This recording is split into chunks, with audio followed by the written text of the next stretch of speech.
Peddi cinema టైంలోనే కరెక్ట్‌గా ఏంటిది అనేది మాత్రం అందరికీ చ అంటే కొంత ఈ ప్రొడ్యూసర్‌ల గోల, తర్వాత థియేటర్లు, ఈ డిస్ట్రిబ్యూటర్లు, తర్వాత వీళ్ళంతా ఎందుకు కరెక్ట్‌గా ఈ పర్టిక్యులర్ టైంలోనే కావాలని ఇలా చేస్తున్నారు అనేసి ఒక అనుమానం అయితే మాత్రం పర్ఫెక్ట్‌గా సోషల్ మీడియాలో అయితే క్రియేట్ అయితుంది. దాని గురించి పర్టిక్యులర్ వీడియోలో మాట్లాడదాం.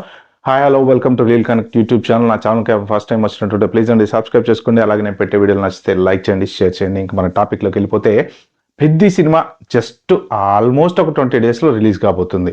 మరి అలాంటి టైంలో స్పెషల్‌గా ఈ పర్సెంటేజ్ సిస్టమ్ అనేది ఎందుకొచ్చింది? ఇన్ని రోజుల నుంచి ఇన్ని సినిమాలప్పుడు లేనిది, ఇదేమన్నా కక్ష కట్టుకొని 'రామ్ చరణ్' సినిమా కావాలని చేస్తున్నారా అని చెప్పేసి ఒక వాదన ఉంది సోషల్ మీడియాలో.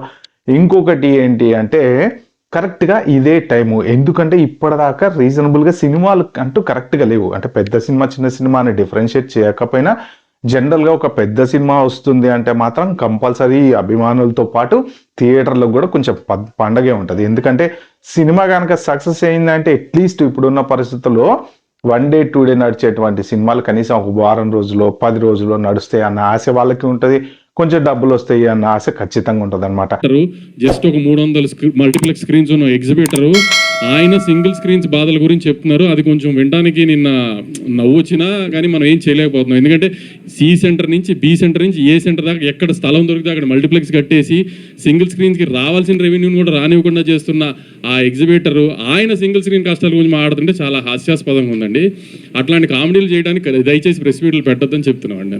మరి ఇలాంటి టైంలో 'పెద్ది' రిలీజ్ కాబోతుంది. రీసెంట్‌గా చూసుకుంటే పెద్ద సినిమాలు అటు ఏమీ లేవు. వచ్చిన ఒకటో రెండు సినిమాలు కూడా అటు ఇటుగా ఆడినాయి. ఈ సంక్రాంతి తర్వాత పెద్ద సినిమాలు లేవు. థియేటర్ల వాళ్ళకి కూడా మరి వాళ్ళ ఖర్చులు వెళ్ళడానికి వేరే సినిమాలు ఏమన్నా వేసుకుందామంటే అవి లేవు. చిన్న సినిమాలు వేసుకుంటే జనాలు రారు. ఓటీటీ ఒకటి వచ్చి పడ్డది, దాంట్లోనే చూస్తున్నారు అందరూ. మరి ఈ టైంలో కరెక్ట్‌గా ఎందుకు ఈ థియేటర్ వాళ్ళు పర్సెంటేజ్ అంటున్నారు అని వాళ్ళ ప్రొడ్యూసర్స్ మీటింగ్ కూడా పెట్టి, ప్రెస్ మీట్ కూడా పెట్టి చెప్పారు కదా!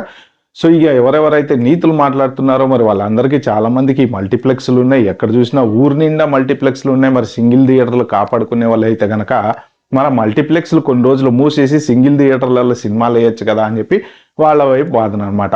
సో ఇప్పటిదాకా లేనిది సడన్‌గా ఈ 'పెద్ది' రిలీజ్ టైంలో ఏంటి హడావిడి, ఎందుకు చేస్తున్నారు, కావాలని చేస్తున్నారా అనేది ఇంకొక రకంగా ఉంది. సో ఈ అందరూ ఈ డిస్ట్రిబ్యూటర్లు అంటారు, ఎగ్జిబిటర్లు అంటారు, ప్రొడ్యూసర్లు అంటారు, అందరూ కూర్చొని కదా మాట్లాడుకోవాల్సింది. ప్రెస్ మీట్లు పెడేసి మీకు మీరే డెసిషన్ తీసుకొని ఇప్పుడు మేము రేట్లు పెంచమంటే ఎలాగా? వాళ్ళు చెప్పింది కూడా ఏంటంటే ఇప్పుడు 'పెద్ది' సినిమాకి మీరు గవర్నమెంట్ దగ్గర నుంచి జీవో తెచ్చుకున్నా సరే మేమైతే సినిమా రేట్లు అయితే పెంచాం. మేము అదే టికెట్ రేట్‌కి అమ్ముకుంటాం. జనరల్‌గా ఏందంటే హై బడ్జెట్ సినిమాలకి వాళ్ళు గవర్నమెంట్ దగ్గరికెళ్ళి పర్మిషన్ తెచ్చుకుంటారు. తెచ్చుకున్న తర్వాత వీళ్ళైతే కొంచెం హై రేట్‌కి అయితే టికెట్ అమ్ముతూ ఉంటారు కదా! సో మీ మల్టీప్లెక్స్‌లో ఎలాగైనా అమ్ముకోండి గానీ సింగిల్ స్క్రీన్‌లలో మాత్రం మేమైతే ఖచ్చితంగా అమ్మము అంటున్నారు. వీళ్ళేమంటున్నారు, ఓకే. No problem. పర్సెంటేజ్ ప్రకారం ఇవ్వడానికి మేము రెడీగున్నాం కానీ మరి మీ థియేటర్‌లు ఎలా ఉన్నాయి? మల్టీప్లెక్స్‌లు ఎలా ఉన్నాయి? మల్టీప్లెక్స్‌లు చాలా నీట్‌గా ఉంటాయి. సో మీరు టాయిలెట్‌లు బాగు చేయండి. పార్కింగ్ స్పేస్‌లు బాగు చేయండి. కొంచెం నీట్ చేయండి. అంటే మీరు ఈ ఈ సినిమా చూడడానికి వచ్చేటువంటి వాళ్ళకి ఇచ్చేటువంటి ఫెసిలిటీస్ అనేవి పర్ఫెక్ట్‌గా ఇవ్వండి. అలాంటప్పుడు ఆలోచిద్దామని వాళ్ళంటారు.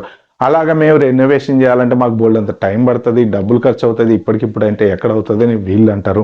సో ఇది కరెక్ట్‌గా 'పెద్ది' రిలీజ్ అయ్యే ముందు చేస్తున్నటువంటి ఇష్యూ అనమాట. దీని తర్వాత కొన్ని పెద్ద పెద్ద సినిమాలున్నాయి కాబట్టి ప్రొడ్యూసర్లు కూడా అనేదేంటంటే ఇప్పటికిప్పుడు మేము పర్సెంటేజ్ సిస్టమ్ ఇచ్చి సడెన్‌గా అయితే మారలేము గానీ స్లోగా కూర్చుని మాట్లాడుకొని దీనికంటూ ఒక డెసిషన్ అంటే తీసుకుందాం. ఎందుకు అంటే ఇంకా 'పెద్ది' సినిమాతో పాటు ముందు కొన్ని చాలా పెద్ద సినిమాలు ఇంకా నెక్స్ట్ డౌన్ ద లైన్ ఒక 5, 6 నెలలు చాలా మంచి సినిమాలు, పెద్ద సినిమాలు రిలీజ్ కాబోతున్నాయి.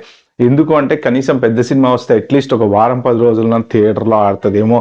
మరి అది కూడా కాకుండా మీరు చేస్తే ఎలాగా? మీరు బెదిరిచ్చేసి టికెట్ల రేట్లు పెంచేసి ఇలా కాదు కదా! ఎమికబుల్‌గా మనం కూర్చొని ఒక సొల్యూషన్ చేసుకుందాం అని చెప్పేసి వీళ్ళు అంటున్నారనమాట. సో చూడాలి మొత్తానికి థియేటర్ల సమస్య ఎటు పోయి ఎటొస్తదో. సింగిల్ థియేటర్లు అనేది ఒక హిస్టరీ. జనరల్‌గా ఒక సినిమా చూడడానికి ఒక మంచి హిస్టరీ. సో ఆ హిస్టరీ వైప్ ఔట్ అయిపోతే ఇంకా నెక్స్ట్ సినిమా అనేది మల్టీప్లెక్స్‌లో చూసినా, ఇంట్లో ప్రొజెక్టర్‌లో చూసినా పెద్ద ఫీలింగ్ అయితే ఏం రాదు. ఏదో పాప్‌కార్న్ రూ. 1000 పెట్టి కొనుక్కొని పోయి ఆ థియేటర్‌లో కూర్చుంటాం చూసాను. సింగిల్ థియేటర్‌లో కటౌట్లు అవి ఉన్న చోటకి ఎళ్లి సినిమా చూస్తే ఉండే తృప్తి మాత్రం ఖచ్చితంగా డెఫినిట్‌గా అయితే ఉండదు. చూద్దాం. ఇది మన థియేటర్ల ఓనర్‌లకి హెల్ప్ అవుతదేమో. మరి వీళ్ళ ఒక డిస్కషన్ అయితే ఒక కొలిక్కి వచ్చి మరి మన సింగిల్ స్క్రీన్‌లు పోకుండా కాపాడుకోవాల్సిన ఆ హిస్టరీని కాపాడుకోవాల్సిన బాధ్యత అయితే ఖచ్చితంగా సినిమా ఇండస్ట్రీ మీద అయితే ఉంటది. Okay friends. By by. Have a good day.